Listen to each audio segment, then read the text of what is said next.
विद्यार्थी मित्रांनो, आज आपण नॉट फॉर प्रॉफिट कन्सर्न या टॉपिकचा पान नंबर 88 वरील 10वा प्रॉब्लेम सोडवणार आहोत। आधी मी प्रॉब्लेमचं वाचन करणार आहे।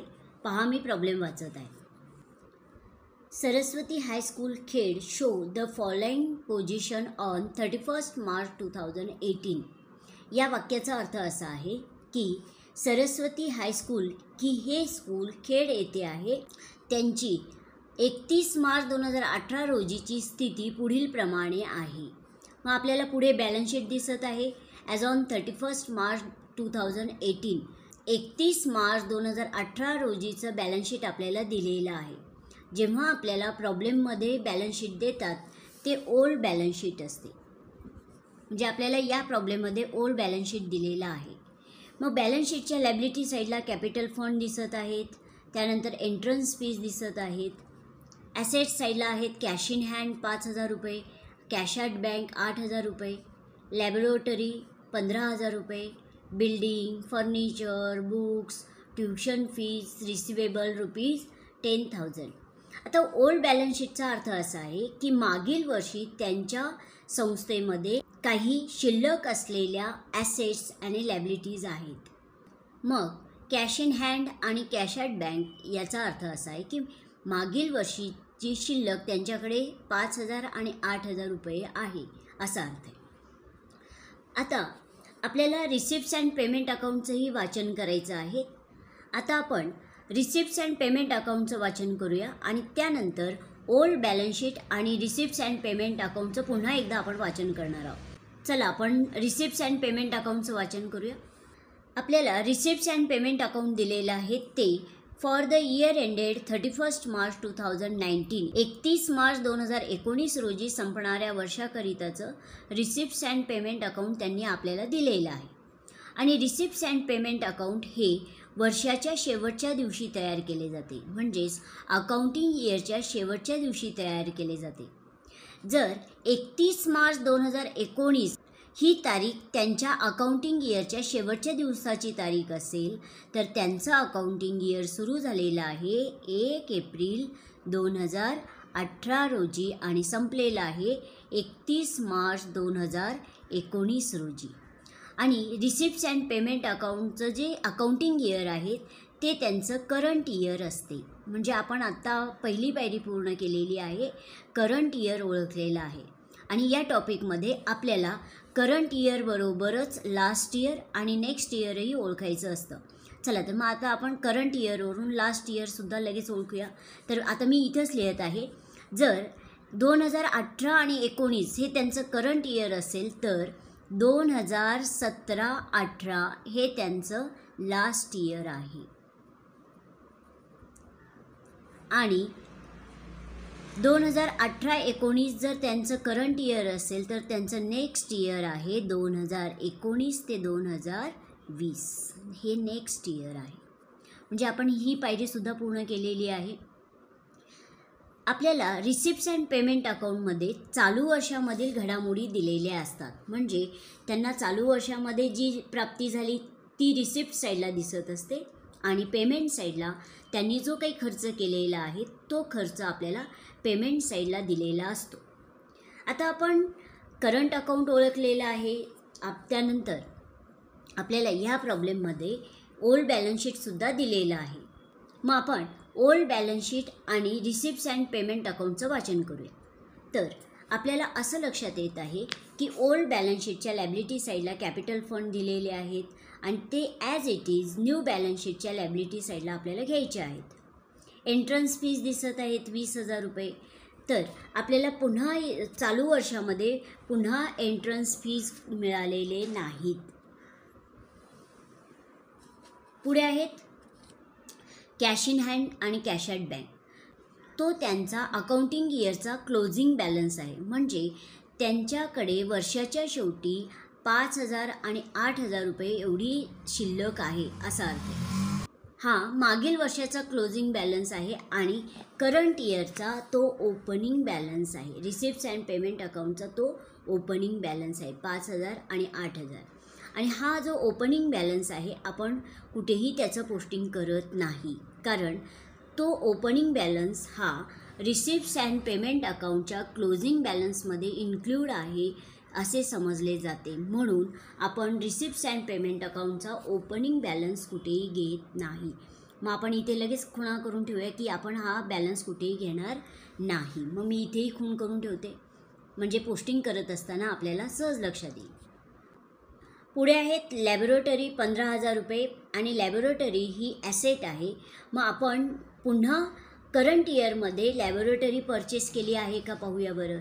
तर पेमेंट साईडला आपल्याला सहज लक्षात येत आहे की आपण करंट इयरमध्ये पुन्हा लॅबोरेटरीमध्ये गुंतवणूक केलेली नाही. पुढे आहेत बिल्डिंग 6 लाख रुपये.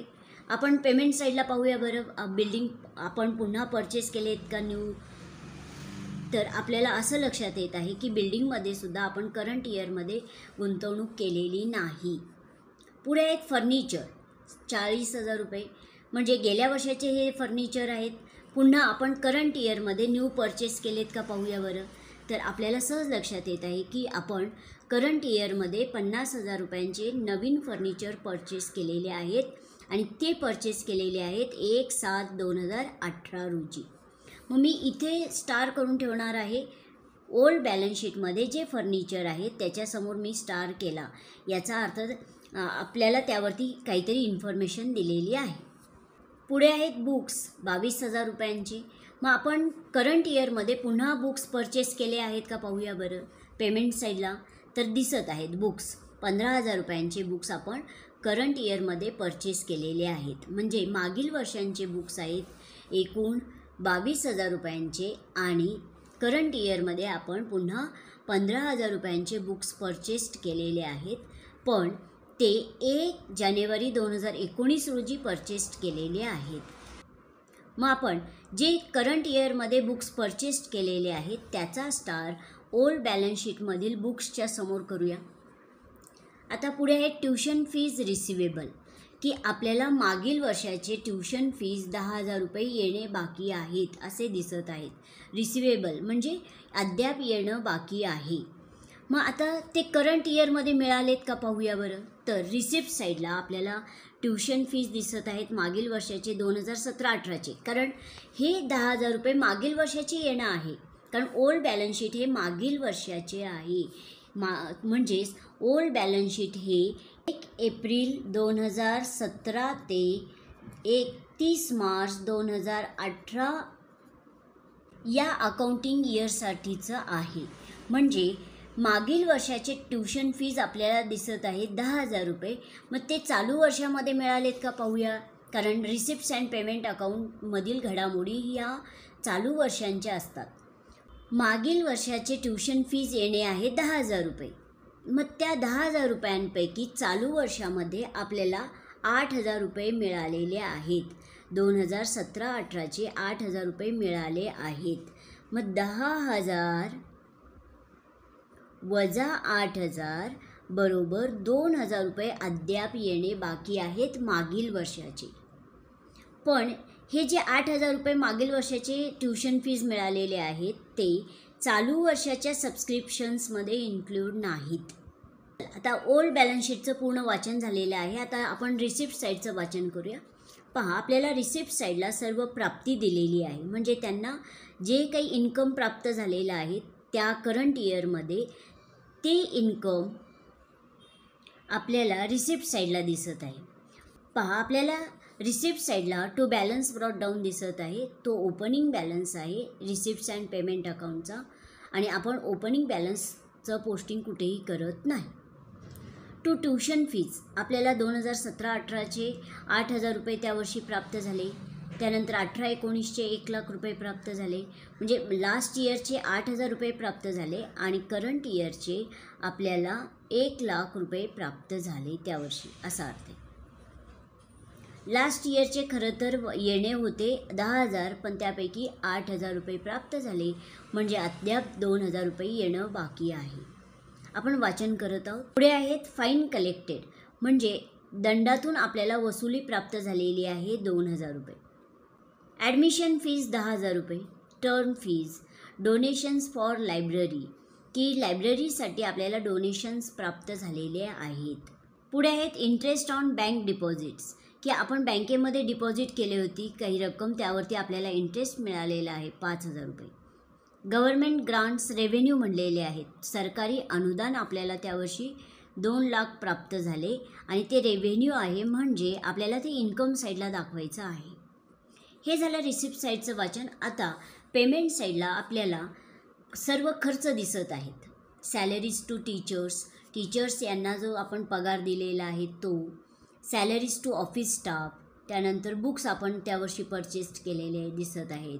प्रिंटिंग अँड स्टेशनरीवर आपण खर्च केलेला आहे. Annual gathering expenses, office rent, repairs, sports expenses, furniture, by balance carried down, हा रिसिप्ट्स अँड पेमेंट अकाउंटचा क्लोजिंग बॅलन्स आहे. आता रिसिप्ट्स अँड पेमेंट अकाउंटचंही पूर्ण वाचन झालेलं आहे. आपल्याला काही ॲडिशनल इन्फॉर्मेशनही दिलेले आहेत. त्या ॲडिशनल इन्फॉर्मेशनचं आधी आपण वाचन करूया. पहा, आपल्याला पुढील पानावर ॲडिशनल इन्फॉर्मेशन दिलेल्या आहेत आणि त्या ॲडिशनल इन्फॉर्मेशन एकूण 4 दिसत आहेत. पहा, पहिली मी वाचत आहे. Tuition fees are outstanding for current year ₹5,000. चालू वर्षाचे 5,000 रुपये हे आउटस्टँडिंग आहे ट्युशन फीज, म्हणजे अद्याप येणे बाकी आहेत. आणि ते करंट इयरचे असल्यामुळे आपल्याला रिसिप्ट साईडला जे ट्युशन फीज दिसत आहेत करंट इयरचे 1 लाख रुपये, त्याच्यासमोर स्टार करूया. 5,000 अद्याप करंट इयरचे येणे बाकी आहेत. चला आपण दुसरी ॲडजस्टमेंट वाचूया. पहा, मी आता दुसरी ॲडजस्टमेंट वाचत आहे. Salary to teachers is outstanding ₹15,000, की आपण आपल्या टीचर्स म्हणजे शिक्षकांना जी सॅलरी पेड केलेली आहे ती आउटस्टँडिंग आहे 15,000 रुपये, म्हणजे अद्याप 15,000 रुपये देणं बाकी आहेत. मग आपण पेमेंट साईडला जे सॅलरी दिसत आहेत, सॅलरी टू टीचर्स, याच्यासमोर मी स्टार केलेला आहे, याचा अर्थ त्यावरती ॲडजस्टमेंट आहे. आता मी तिसरी ॲडजस्टमेंट वाचत आहे. Rent paid in advance is ₹3,000. या इन्फॉर्मेशनचा अर्थ असा आहे की आपण भाडं ॲडव्हान्समध्ये दिलेलं आहे, म्हणजे आधीच दिलेलं आहे. पुढील वर्षांचं भाडं आपण याच वर्षी पेड केलेलं आहे असा अर्थ आहे. 3,000 रुपये. मग मी रेंटच्या समोर स्टार करणार आहे. आपल्याला पेमेंट साईडला रेंट दिलेले आहेत, त्याच्यासमोर मी स्टार करत आहे. चौथी adjustment. Depreciation on books at 15% per annum and 10% on furniture. Books आणि फर्निचरच्या समोर स्टार करूया. आपल्याला ओल्ड बॅलन्स शीटमध्ये जे फर्निचर दिलेले आहेत आणि बुक्स दिलेले आहेत तिथं मी स्टार करणार आहे. म्हणजे फर्निचरच्याही समोर 2 स्टार दिसत आहेत आणि बुक्सच्या समोरही 2 स्टार दिसत आहेत. याचा अर्थ फर्निचरवर 2 इन्फॉर्मेशन दिलेले आहेत आणि बुक्सवरही 2 इन्फॉर्मेशन दिलेल्या आहेत. सर्व ॲडिशनल इन्फॉर्मेशनचं वाचन झालेलं आहे. पुढे आपल्याला काहीतरी माहिती दिलेली आहे, ती आधी वाचूया. You are required to prepare income and expenditure account for the year ended 31 March 2019 and a balance sheet as on that date. या वाक्याचा अर्थ असा आहे की आपल्याला जी माहिती त्यांनी दिलेली आहे त्या माहितीच्या आधारे प्रिपेअर करा, तयार करा. 31 मार्च 2019 रोजी संपणाऱ्या वर्षाकरिता इन्कम अँड एक्सपेंडिचर अकाउंट तयार करा आणि त्याच दिवसाचं बॅलन्स शीट तयार करा, अशी इन्फॉर्मेशन त्यांनी आपल्याला दिलेली आहे. चला, मग आता आपण प्रॉब्लेमचं पूर्ण वाचन केलेलं आहे. आपण पोस्टिंगला सुरुवात करूया. आपण ओल्ड बॅलन्स शीटपासून सुरुवात करत आहोत. आपल्याला ओल्ड बॅलन्स शीटच्या लायबिलिटी साईडला कॅपिटल फंड दिलेले आहेत 6,80,000 रुपये. ते as it is new balance शीटच्या लायबिलिटी साईडला इनर कॉलमला घेऊया. बॅलन्स शीटच्या लायबिलिटी साईडला कॅपिटल फंड, इनर कॉलमला 6,80,000 रुपये. कॅपिटल फंड नेहमीच इनर कॉलमला लिहावेत, कारण आपल्याला सरप्लस किंवा डेफिसिट ट्रीट करायचा असतो, म्हणून कॅपिटल फंड आपण इनर कॉलमला घेतलेले आहे. आता आपण पुन्हा लायबिलिटी साईडला पाहूया. तर आपल्याला एंट्रन्स फीज दिसत आहेत 20,000 रुपये आणि ते ॲज इट इज, त्याच्यासमोर काही स्टार नाही, ते as it is new balance शीटच्या लायबिलिटी साईडला घेऊया. 20,000 रुपये आउटर कॉलमला. बॅलन्स शीटच्या लायबिलिटी साईडला वरती 2-3 ओळी जागा सोडून एंट्रन्स फीज डायरेक्ट आउटर कॉलमला 20,000 रुपये. आपण पुन्हा ओल्ड बॅलन्स शीटमध्ये पाहूया. तर आपल्याला असं लक्षात येत आहे की ओल्ड बॅलन्स शीटच्या लॅबिलिटी साईडचं पूर्ण पोस्टिंग झालेलं आहे. आता आपण ॲसेट साईडला पाहूया. ॲसेट साईडला आपल्याला दिसत आहेत कॅश इन हँड आणि कॅश ॲट बँक. हा त्या वर्षाचा क्लोजिंग बॅलन्स आहे, म्हणजे त्यांच्याकडे असलेली शिल्लक रक्कम आहे. आणि हा रिसिप्ट्स अँड पेमेंट अकाउंटचा ओपनिंग बॅलन्स असतो आणि त्याचं पोस्टिंग आपण कुठेही करत नाही. चला तर पुढे आहेत लॅबोरेटरी 15,000 रुपये. ती ॲसेट आहे आणि त्याचं पोस्टिंग आपण न्यू बॅलन्स शीटच्या ॲसेट साईडला करणार आहोत, डायरेक्ट आउटर कॉलमला, कारण त्याच्यासमोर स्टार नाही, याचा अर्थ त्यावरती ॲडजस्टमेंट नाही. बॅलन्स शीटच्या ॲसेट साईडला लॅबोरेटरी, आउटर कॉलमला 15,000 रुपये. आपण पुन्हा ॲसेट साईडला पाहूया.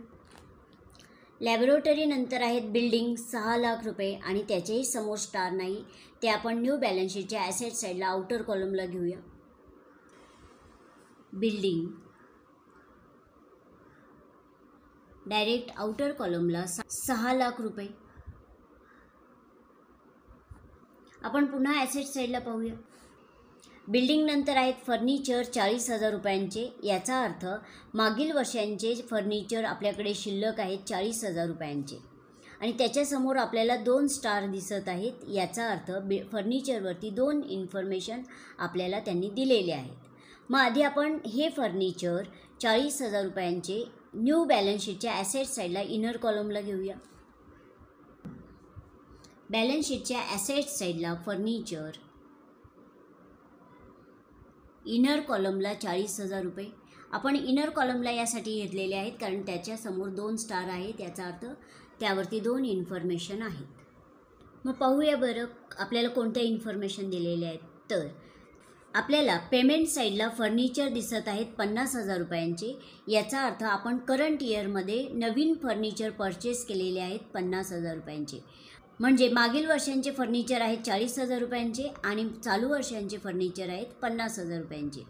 पण हे जे फर्निचर आपण चालू वर्षामध्ये परचेस्ड केलेले आहेत ते 1/7/2018 रोजी परचेस्ड केलेले आहेत असा. मग आता आपण जे न्यू फर्निचर परचेस्ड केलेले आहेत ते मागील वर्षांच्या फर्निचरमध्ये ॲड करूया. Add new purchased. आणि आपण चालू वर्षामध्ये 50,000 रुपयांचे फर्निचर परचेस्ड केलेले आहेत. मग मी त्यांची बेरीज करून इनर कॉलमलाच घेणार आहे कारण आपल्याला फर्निचरवरती 2 इन्फॉर्मेशन दिलेले आहेत म्हणून. म्हणजे आपल्याकडे मागील वर्षांचे 40,000 रुपयांचे फर्निचर आहेत आणि चालू वर्षामध्ये आपण आणखीन 50,000 रुपयांचे फर्निचर परचेस्ड केलेले आहेत. असे एकूण 90,000 रुपयांचे फर्निचर आपल्याकडे आहेत. मग आपल्याला पेमेंट साईडला जे फर्निचर दिलेले आहेत त्याच्यासमोर मी बरोबरची खूण करत आहे, याचा अर्थ त्याचं पोस्टिंग झालेलं आहे. मग आपल्याला ओल्ड बॅलन्स शीटमध्ये जे फर्निचर दिलेले आहेत त्याच्यासमोर जे 2 आपल्याला स्टार दिसत आहेत त्यापैकी आपण 1 स्टार सोडवलेला आहे. मग आपल्याला आणखीन 1 स्टार दिसत आहे, याचा अर्थ आपल्याला आणखीन काहीतरी ॲडिशनल इन्फॉर्मेशन फर्निचरवरती दिलेली आहे. मग ती ॲडिशनल इन्फॉर्मेशन आपल्याला दिलेली आहे पुढील पानावर. मग फर्निचर, आपल्याकडे 2 फर्निचर आहेत. पहिल्या फर्निचरची किंमत आहे 40,000 रुपये आणि दुसऱ्या फर्निचरची किंमत आहे 50,000 रुपये.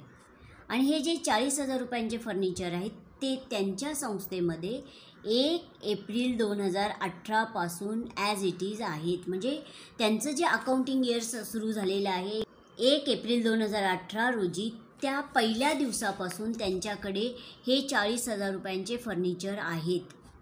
आणि 40,000 रुपयांवरती आपल्याला 10% डेप्रिसिएशन सांगितलेलं आहे. मग आपल्याला गणित करावं लागेल. 40,000 गुणिले 10 भागिले 100 असा भागाकार गुणाकार केल्यानंतर उत्तर आलेलं आहे 4,000 रुपये. म्हणजे पहिल्या फर्निचरची किंमत त्यावर्षी 4,000 रुपयांनी कमी झालेली आहे. आता आपल्याकडे जे दुसरं फर्निचर आहे ते फर्निचर तर आपण 1 जुलै 2018 रोजी परचेस केलेलं आहे. म्हणजे 50,000 रुपयांचे फर्निचर हे आपण 1 जुलै 2018 रोजी परचेस केलेले आहे आणि त्या फर्निचरची किंमत 10% कमी झालेली आहे असा. या प्रॉब्लेममध्ये त्यांचं अकाउंटिंग इयर सुरू झालेलं आहे 1 एप्रिल 2018 रोजी आणि संपलेलं आहे 31 मार्च 2019 रोजी. पहा मी आधी ते वर्ष इथं लिहित आहे.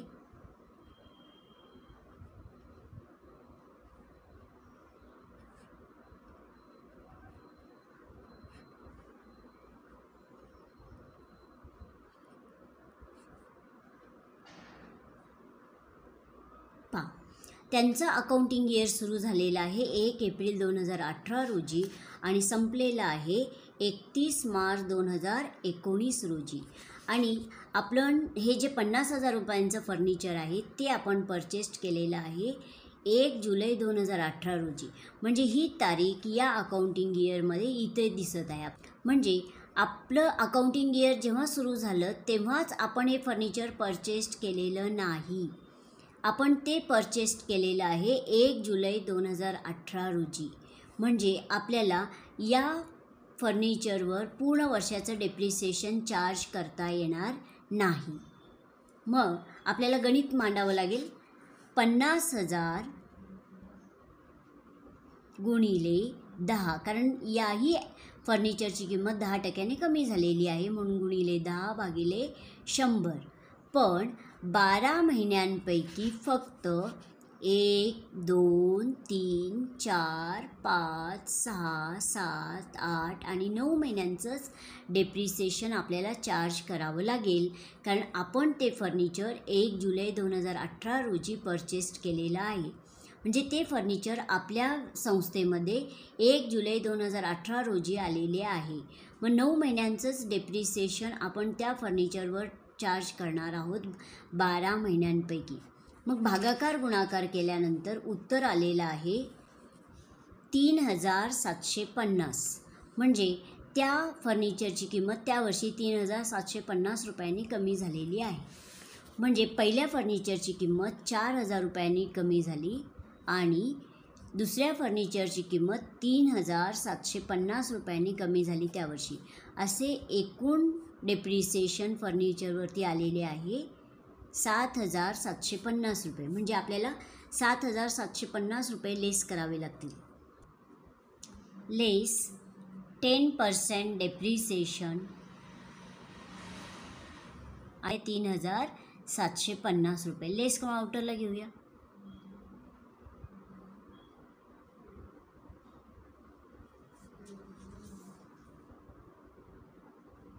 उत्तर आलेलं आहे 82,250 रुपये.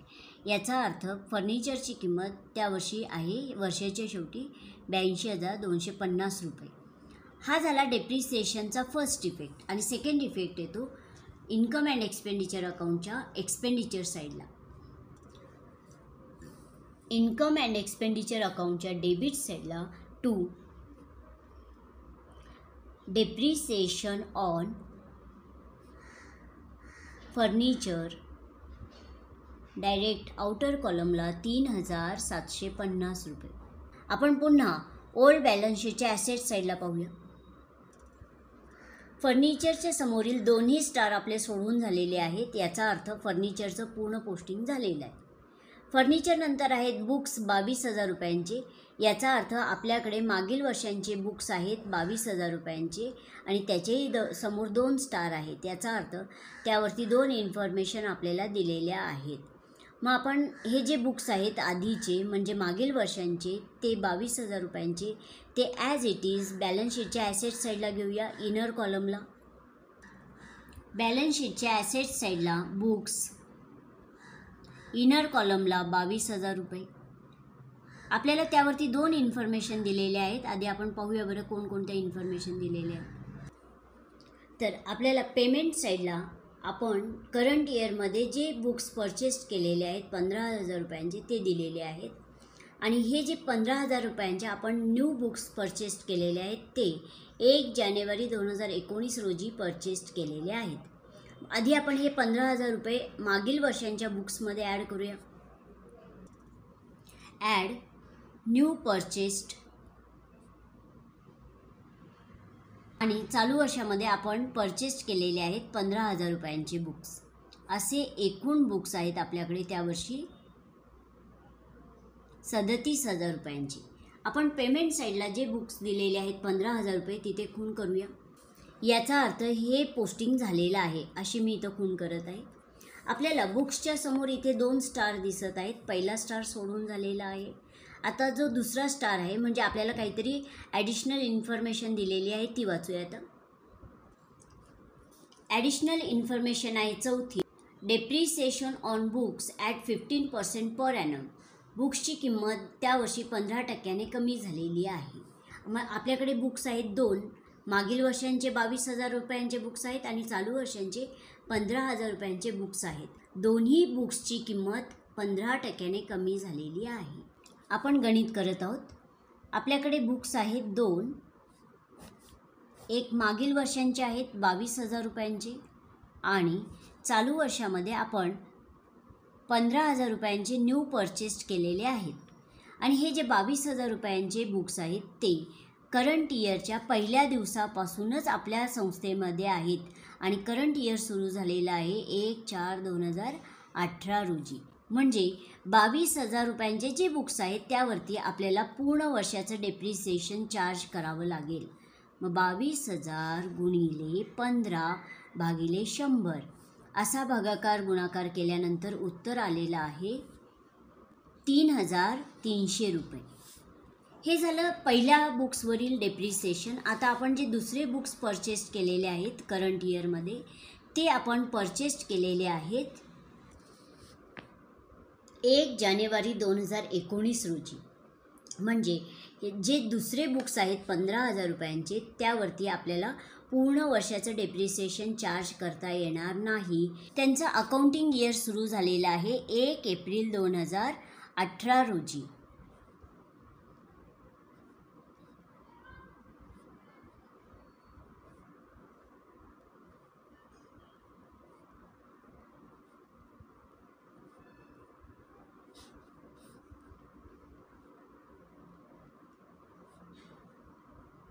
आणि संपलेलं आहे 31 मार्च 2019 रोजी. आणि हे जे बुक्स आहेत दुसरे 15,000 रुपयांचे ते आपण ह्या करंट इयरमध्ये परचेस्ड केलेले आहेत. आणि परचेस्ड केल्याची तारीख आहे 1 जानेवारी 2019. 1 जानेवारी 2019 ही तारीख आपल्याला इथं दिसत आहे. म्हणजे आपण हे जे 15,000 रुपयांचे बुक्स आहेत ते इथं परचेस्ड केलेले आहेत. म्हणजे 15,000 रुपयांवर आपल्याला फक्त जानेवारी, फेब्रुवारी आणि मार्च अशा 3 महिन्यांचंच डेप्रिसिएशन चार्ज करावं लागेल. मग पहा मी गणित मांडत आहे. 15,000 गुणिले 15 भागिले 100 गुणिले 12 महिन्यांपैकी 3 महिन्यांचेच डेप्रिसिएशन. भागाकार गुणाकार केल्यानंतर उत्तर आलेलं आहे 563 रुपये.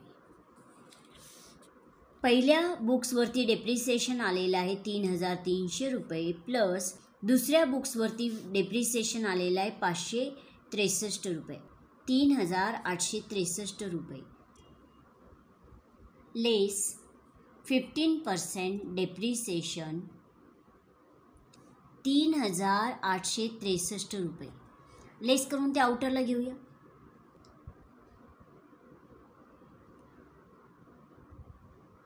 33,137 रुपये. हा झाला डेप्रिसिएशनचा फर्स्ट इफेक्ट. सेकंड इफेक्ट घेऊया एक्सपेंडिचर साईडला. इन्कम अँड एक्सपेंडिचर अकाउंटच्या डेबिट साईडला पाहिजे टू डेप्रिसिएशन. आता मी डायरेक्ट इथं लिहिणार आहे ऑन बुक्स. मग दोन्ही डेप्रिसिएशनची बेरीज करून आपण आउटरला घेतली तरी चालेल किंवा या पद्धतीने पोस्टिंग केलं तरी चालेल. 3,863 रुपये. आत्ता आपली चौथी इन्फॉर्मेशन पूर्ण झालेली आहे. मी तिथं खूण करत आहे. आपण पुन्हा ओल्ड बॅलन्स शीटमध्ये पाहूया. बुक्स नंतर आहे ट्यूशन फीज रिसिवेबल की मागील वर्षांचे ट्यूशन फीज आपल्याला रिसिवेबल दिसत आहेत. येणे बाकी दिसत आहेत 10,000 रुपये. मग ते करंट इयरमध्ये आपल्याला 10,000 रुपयांपैकी 8,000 रुपये प्राप्त झालेले आहेत. म्हणजे 10,000 वजा 8,000 अद्याप येणं बाकी आहे 2,000 रुपये मागील वर्षांचे. मग आता आपण जे 2,000 रुपये येणे बाकी आहेत ट्यूशन फीज ते लिहूया बॅलन्स शीटच्या ॲसेट साईडला. ट्यूशन फीज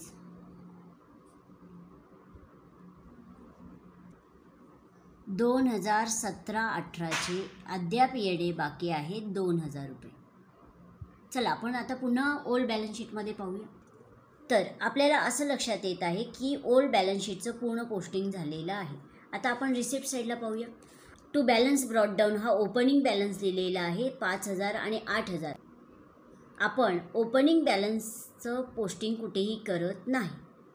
आता पुढे आपल्याला दिसत आहे ट्युशन फीज 2017-18चे 8,000 रुपये प्राप्त झालेले. मग हे जे 8,000 रुपये आपल्याला करंट इयरमध्ये प्राप्त झालेले आहेत त्याचा इफेक्ट आपण इन्कम अँड एक्सपेंडिचर अकाउंटला घेत नाही, कारण इन्कम अँड एक्सपेंडिचर अकाउंटमध्ये फक्त करंट इयरशी संबंधित खर्च आणि इन्कम नोंदवले जातात.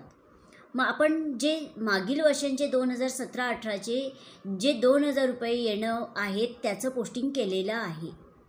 आता करंट इयरची जे ट्युशन फीज आहेत 1,00,000 रुपये, त्याच्यासमोर स्टार आहे. आधी ते 1,00,000 रुपये आपण इन्कम साईडला घेऊया, कारण आपल्याला रिसिप्ट साईडला जी प्राप्ती दिलेली असते ते इन्कम असतात, म्हणून तो इफेक्ट आपण इन्कम साईडला घेऊया इनर कॉलमला, कारण त्याच्यासमोर स्टार आहे.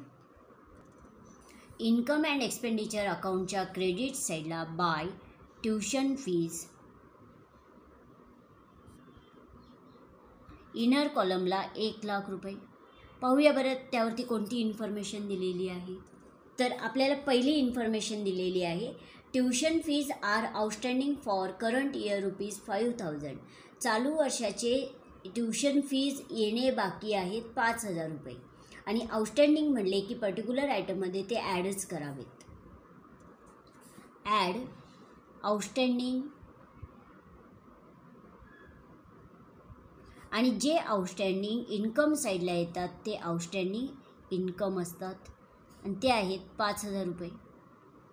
ॲड करून ते आउटरला घेऊया 1,05,000 रुपये.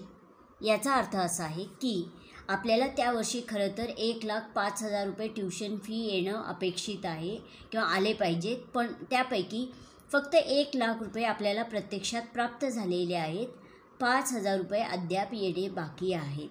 मग ते आउटस्टँडिंग इन्कम आहेत आणि आउटस्टँडिंग इन्कमचा सेकंड इफेक्ट येतो बॅलन्स शीटच्या ॲसेट साईडला.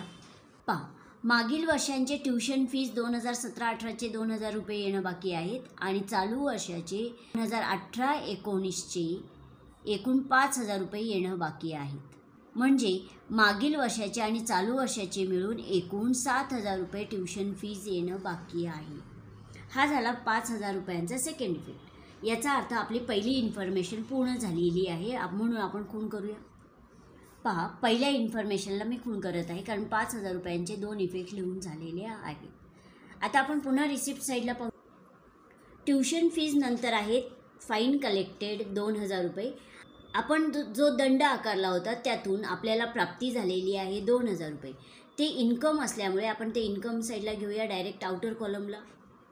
इन्कम अँड एक्सपेंडिचर अकाउंटच्या क्रेडिट साईडला by fine collected, direct outer कॉलमला 2,000 रुपये. आपण पुन्हा रिसिप्ट साईडला पाहूया. फाईन कलेक्टेड नंतर आहेत ॲडमिशन फीज 10,000 रुपये आणि तेही इन्कम आहे, कारण आपल्याला रिसिप्ट साईडला जे देतात ते आपले इन्कम असते, म्हणून ते घेऊया आपण इन्कम साईडला. इन्कम अँड एक्सपेंडिचर अकाउंटच्या क्रेडिट साईडला by admission fees, direct outer कॉलमला 10,000 रुपये. आपण पुन्हा रिसिप्ट साईडला पाहूया. ॲडमिशन फीज नंतर आहेत टर्म फीज 7,000 रुपये आणि तेही आपले इन्कम आहे, ते घेऊया आपण इन्कम साईडला. इन्कम अँड एक्सपेंडिचर अकाउंटच्या क्रेडिट साईडला by term fees, direct outer कॉलमला 7,000 रुपये. आपण पुन्हा रिसिप्ट साईडला पाहूया. टर्म फीज नंतर आहेत डोनेशन्स फॉर लायब्ररी 1,000 रुपये. आपल्याला लायब्ररीसाठी डोनेशन्स प्राप्त झालेले आहेत आणि हे जे डोनेशन्स आहेत ते आपल्याला खास लायब्ररीसाठी मिळालेले आहेत. आणि असा नियम आहे की ज्या कारणासाठी आपल्याला डोनेशन्स किंवा जे काही फंड मिळतात ते त्याच कारणासाठी वापरावेत. म्हणजे हे स्पेशल डोनेशन्स आहेत किंवा हे स्पेशल फंड आहेत, म्हणजे ज्या कारणासाठी आपल्याला सांगितलेले आहेत त्या कारणासाठीच ते आपल्याला वापरावे लागतात. मग आपण जे फंड आहेत ते सर्व लायबिलिटी साईडला घेतो, म्हणून डोनेशन्स फॉर लायब्ररी हा इफेक्ट आपण घेऊया बॅलन्स शीटच्या लायबिलिटी साईडला, डायरेक्ट आउटर कॉलमला. बॅलन्स शीटच्या लायबिलिटी साईडला डोनेशन्स फॉर लायब्ररी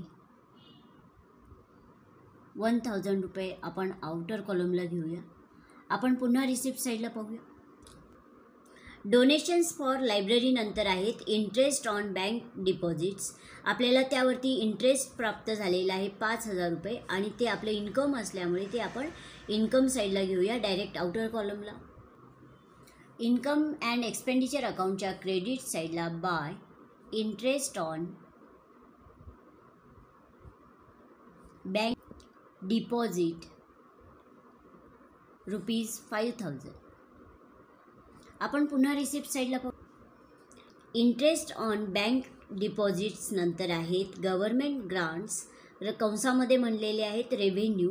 मग जेव्हा आपल्याला रेव्हेन्यू अशी माहिती देतात तो इफेक्ट आपण इन्कम साईडला घेतो आणि हे सरकारी अनुदान आहेत 2 लाख रुपये, ते घेऊया इन्कम साईडला.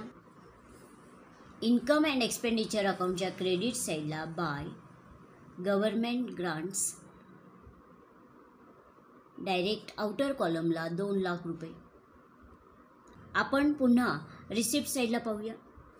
तर आपल्याला असं लक्षात येत आहे की रिसिप्ट साईडचं पूर्ण पोस्टिंग झालेलं आहे. आता आपण पेमेंट साईडला पाहूया. पेमेंट म्हणजे खर्च, की करंट इयरमध्ये त्यांनी कोणकोणते खर्च केलेले आहेत हे आपल्याला इथे दिसत आहेत. मग पहा, बाय सॅलरीज टू टीचर्स, की टीचर्स यांना त्यांनी सॅलरी पेड केलेली आहे 1,80,000 रुपये. खर्च आहे तो एक्सपेंडिचर साईडला आपण इफेक्ट घेणार आहोत, पण इनर कॉलमला, कारण त्याच्यासमोर स्टार आहे, याचा अर्थ त्यावरती इन्फॉर्मेशन आहे. आधी आपण एक्सपेंडिचर साईडला तो खर्च घेऊया.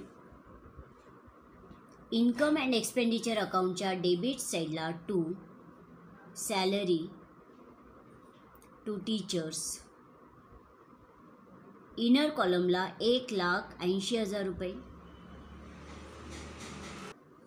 त्यावरती आपल्याला इन्फॉर्मेशन दिलेली आहे दुसरी, salary to teachers is outstanding ₹15,000, की त्यावर्षी आपण शिक्षकांना जी सॅलरी देणं आहे त्यापैकी 15,000 रुपये अद्याप देणे बाकी आहेत. आउटस्टँडिंग म्हणजे देणे बाकी खर्च. मग आउटस्टँडिंग म्हणले की पर्टिक्युलर आयटममध्ये ते ॲडच करावे. ॲड आउटस्टँडिंग, आणि जे आउटस्टँडिंग एक्सपेंडिचर साईडला येतात ते आउटस्टँडिंग एक्सपेन्सेस असतात आणि ते आहेत 15,000 रुपये. ॲड करून ते आउटरला घेऊया. 1,95,000 रुपये. आणि हा झाला आउटस्टँडिंग एक्सपेन्सेसचा फर्स्ट इफेक्ट. सेकंड इफेक्ट येतो बॅलन्स शीटच्या लायबिलिटी साईडला. बॅलन्स शीटच्या लायबिलिटी साईडला आउटस्टँडिंग सॅलरी, डायरेक्ट आउटर कॉलमला 15,000 रुपये. आपली दुसरी इन्फॉर्मेशन पूर्ण झाली आहे, तिला मी खून करत आहे झाली म्हणून. आपण पुन्हा पेमेंट साईडला पाहूया. सॅलरीज टू टीचर्स नंतर आहेत सॅलरीज टू ऑफिस स्टाफ ₹30,000. मग आपण तो इफेक्ट घेऊया इन्कम अँड एक्सपेंडिचर अकाउंटच्या एक्सपेंडिचर साईडला, डायरेक्ट आउटर कॉलमला, कारण त्याच्यासमोर स्टार नाही, हाही खर्च आहे. इन्कम अँड एक्सपेंडिचर अकाउंटच्या डेबिट साईडला to salary to office staff, direct outer कॉलमला 30,000 रुपये. आपण पुन्हा पेमेंट साईडला पाहूया. सॅलरीज टू ऑफिस स्टाफ नंतर आहेत बुक्स, आणि बुक्सच्या समोर अशी बरोबरची खूण आहे, याचा अर्थ त्याचं पोस्टिंग झालेलं आहे. बुक्स नंतर आहेत प्रिंटिंग अँड स्टेशनरी 5,000 रुपये. आपण प्रिंटिंग अँड स्टेशनरीवरती खर्च केलेला आहे 5,000 रुपये, तोही घेऊया एक्सपेंडिचर साईडला. टू प्रिंटिंग अँड स्टेशनरी,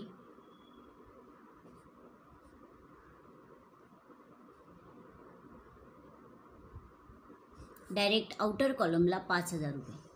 आपण पुन्हा पेमेंट साईडला पाहूया. प्रिंटिंग अँड स्टेशनरी नंतर आहेत ॲन्युअल गॅदरिंग एक्सपेन्सेस, तोही खर्च आहे म्हणून तोही घेऊया आपण एक्सपेंडिचर साईडला. डायरेक्ट आउटर कॉलमला 10,000 रुपये. Annual gathering expenses ₹10,000 direct outer कॉलमला. आपण पुन्हा पेमेंट साईडला पाहूया. ॲन्युअल गॅदरिंग एक्सपेन्सेस नंतर आहेत ऑफिस रेंट ₹16,000 आणि आपण भाडं दिलेलं आहे ऑफिसचं 16,000 रुपये. तोही खर्च असल्यामुळे तो आपण एक्सपेंडिचर साईडला इफेक्ट घेऊया, पण इनर कॉलमला. याचा अर्थ त्यावरती ॲडजस्टमेंट आहे. इन्कम अँड एक्सपेंडिचर अकाउंटच्या डेबिट साईडला म्हणजेच एक्सपेंडिचर साईडला ऑफिस रेंट इनर कॉलमला 16,000 रुपये. पाहूया बरं त्यावरती कोणती ॲडजस्टमेंट आहे. तर ॲडजस्टमेंट आहे तिसरी. Rent paid in advance ₹3,000. आपण 3,000 रुपये रेंट हे ॲडव्हान्समध्ये पेड केलेलं आहे. ॲडव्हान्समध्ये पेड केलेलं आहे याचा अर्थ ते आपण आधीच पेड केलेलं आहे. ॲडव्हान्सचा अर्थ होतो आधीच किंवा प्री, की आपण पुढील वर्षाचा खर्च याच वर्षी पेड केलेला आहे 3,000 रुपये. तो पुढील वर्षाचा खर्च असल्यामुळे एकूण जो आपण रेंट दिलेला आहे त्यातून ते लेस करूया. लेस प्री. आणि जे प्री एक्सपेंडिचर साईडला येतात ते प्रीपेड एक्सपेन्सेस असतात आणि ते आहेत 3,000 रुपये. लेस करून आउटरला घेऊया 13,000 रुपये. म्हणजे चालू वर्षाचा खर्च आहे 13,000 रुपये, पण आपण तो खर्च 16,000 रुपये पेड केलेला आहे एकूण. त्या 16,000 रुपयांमध्ये 3,000 रुपये इन्क्लूड आहेत पुढील वर्षांचे. मग तो पुढील वर्षांचा खर्च असल्यामुळे किंवा ते प्रीपेड एक्सपेन्सेस असल्यामुळे त्याचा सेकंड इफेक्ट घेऊया ॲसेट्स साईडला. बॅलन्स शीटच्या ॲसेट्स साईडला प्रीपेड रेंट डायरेक्ट आउटर कॉलमला 3,000 रुपये. आपल्या तिसऱ्याही ॲडजस्टमेंटचं दोनदा पोस्टिंग झालेलं आहे, म्हणून मी तिसऱ्या ॲडजस्टमेंटला खूण करत आहे. आता आपण पुन्हा पेमेंट साईडला पाहूया. ऑफिस रेंट नंतर आहेत रिपेअर्स 15,000 रुपये. तोही खर्च आहे, तो घेऊया एक्सपेंडिचर साईडला आउटर कॉलमला. इन्कम अँड एक्सपेंडिचर अकाउंटच्या डेबिट साईडला रिपेअर्स म्हणजे दुरुस्ती आणि तो खर्च झालेला आहे 15,000 रुपये आउटर कॉलमला. आता आपण पुन्हा पेमेंट साईडला पाहूया. रिपेअर्स नंतर आहेत स्पोर्ट्स एक्सपेन्सेस 5,000 रुपये.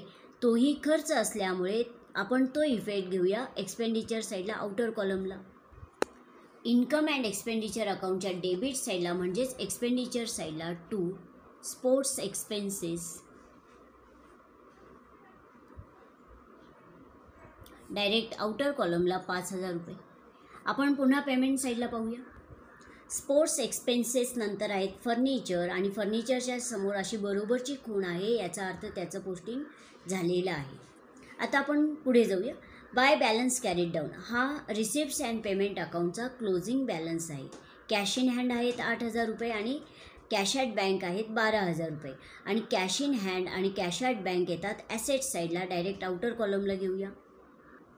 बॅलन्स शीटच्या ॲसेट्स साईडला कॅश इन हँड 8,000 रुपये आउटर कॉलमला आणि cash at bank direct outer कॉलमला 12,000 रुपये. आपण पुन्हा पेमेंट साईडला पाहूया. तर आपल्याला असं लक्षात येत आहे की पेमेंट साईडचं पूर्ण पोस्टिंग झालेलं आहे. आपल्याला एकूण 4 ॲडजस्टमेंट दिलेले आहेत. 4ही ॲडजस्टमेंट आपल्या सोडून झालेले आहेत. याचा अर्थ आपला प्रॉब्लेम पूर्ण झालेला आहे. आता आपण प्रॉब्लेम टॅली करूया. मग टॅली करण्यासाठी सर्वात प्रथम आपण income and expenditure account close करणार आहोत आणि इन्कम अँड एक्सपेंडिचर अकाउंटला जो सरप्लस किंवा डेफिसिट येईल तो आपण बॅलन्स शीटला ट्रान्सफर करतो आणि सर्वात शेवटी बॅलन्स शीट क्लोज करत असतो. चला तर आता आपण income and expenditure account close करूया. Income and expenditure account close करण्यापूर्वी जिथं आपलं पोस्टिंग झालेलं आहे कमीत कमी 1 ते 2 ओळी जागा सोडून आपण आधी बेरजेच्या रेघा ओढून घेऊया. आता आपल्याला एक्सपेंडिचर साईडची स्वतंत्र बेरीज करायची आहे आणि इन्कम साईडची स्वतंत्र बेरीज करायची आहे. एक्सपेंडिचर साईडची बेरीज आलेली आहे 2,84,613 रुपये आणि इन्कम साईडची बेरीज आलेली आहे 3,29,000 रुपये. आता तुलना करूया की डेबिट साईडची बेरीज मोठी आहे की क्रेडिट साईडची. आपल्याला सहज लक्षात येत आहे की क्रेडिट साईडची बेरीज मोठी आलेली आहे, म्हणजे इन्कम जास्त आहे, खर्च कमी आहे. जी बेरीज मोठी आली ती आपण क्रेडिट साईडला पण लिहूया आणि डेबिट साईडला पण 3,29,000 रुपये. जेव्हा इन्कम साईडची बेरीज मोठी येते तेव्हा सरप्लस होतो, टू सरप्लस. म्हणजे आपल्याला मोठ्या बेरीजतून लहान बेरीज वजा करावी लागेल. 3,29,000 वजा 2,84,613 रुपये. उत्तर आलेलं आहे 44,387 रुपये. म्हणजे 44,387 रुपये हा सरप्लस झालेला आहे. आणि सरप्लस आपण बॅलन्स शीटच्या लायबिलिटी साईडला ट्रान्सफर करत असतो आणि तो सरप्लस कॅपिटल फंडमध्ये ॲड करावा. ॲड सरप्लस, आणि सरप्लस आहे 44,387 रुपये. ॲड करून तो आउटरला घेऊया.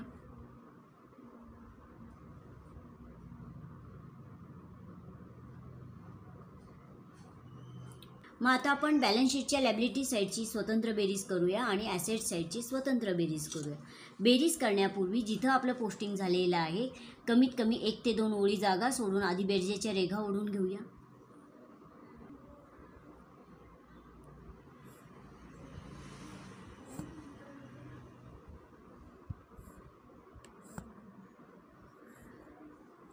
आपण बेरजेच्या रेघा ओढून घेतलेल्या आहेत आणि बॅलन्स शीटच्या लायबिलिटी साईडची बेरीज आलेली आहे 7,60,387 रुपये आणि ॲसेट साईडची बेरीज आलेली आहे 7,60,387 रुपये. बॅलन्स शीटचं वैशिष्ट्य असं आहे की बॅलन्स शीटच्या लायबिलिटी साईडची आणि ॲसेट साईडची बेरीज समान येते. म्हणजे आपला प्रॉब्लेम टॅली झालेला आहे 7,60,387 रुपयांनी. तर अशा पद्धतीने आज आपण 10वा प्रॉब्लेम टॅलीसह पूर्ण केलेला आहे. धन्यवाद.